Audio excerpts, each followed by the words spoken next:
বাল্যবিবাহ, যা একটি সামাজিক ব্যাধি, 2024 সালে পৌঁছেও এখনো বাংলার বিভিন্ন গ্রামের পাশাপাশি সুন্দরবনের অলিতে গলিতে কান পাতলে এই বাল্যবিবাহের ঘটনা দেখতে পাওয়া যাবে।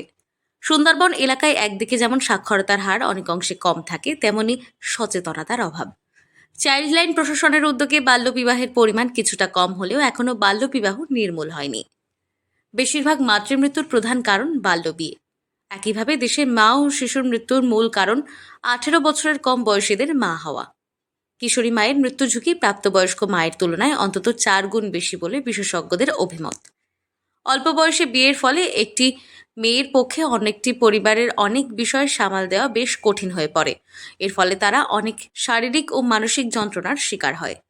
ছাত্রছাত্রীদেরকে একটাই জিনিস বোঝানো হচ্ছে যে কম বয়সে বিয়ে করা উচিত না, এবং কম বয়সে বিয়ে হলে বাচ্চাটাও সেই কম বয়সেই আসবে, এবং সেই বয়সে যদি বাচ্চা হয় তাহলে একটা মানে দুর্বল মা একটা বাচ্চাকে দিতে হতে পারে যে এটা হয়তো জন্মটা মিসক্যারেজ হয়ে মা হয়তো সারা জীবনের মতো পঙ্গু হয়ে গেল।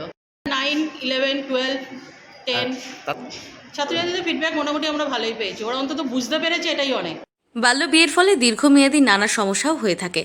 নারী শিক্ষার হার হ্রাস, স্কুল থেকে ঝরে পড়ার হার বৃদ্ধি, নারীদের অর্থনৈতিকভাবে স্বাবলম্বী হওয়ার ক্ষমতা ও সুযোগ কমে যাওয়া সহ নানা রকম নেতিবাচক প্রভাব পড়ার আশঙ্কা থাকে।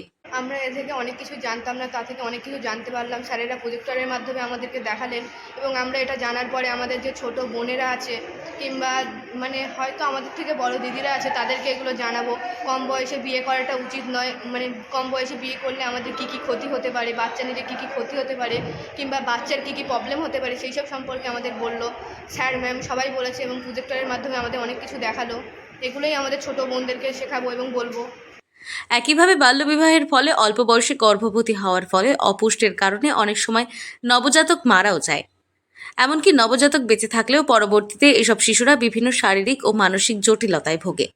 সেজন্য এই বাল্যবিবাহের পাশাপাশি নারী পাচার রোধ করতে সুন্দরবন এলাকার চকপাটলি হাই স্কুলের ছাত্রছাত্রীদের ডিজিটাল প্রজেক্টরের মাধ্যমে হাতে কলমে বাল্যবিবাহের ফলের নানাবিধ জটিল সমস্যা ছাত্রছাত্রীদের সামনে তুলে ধরা হয়।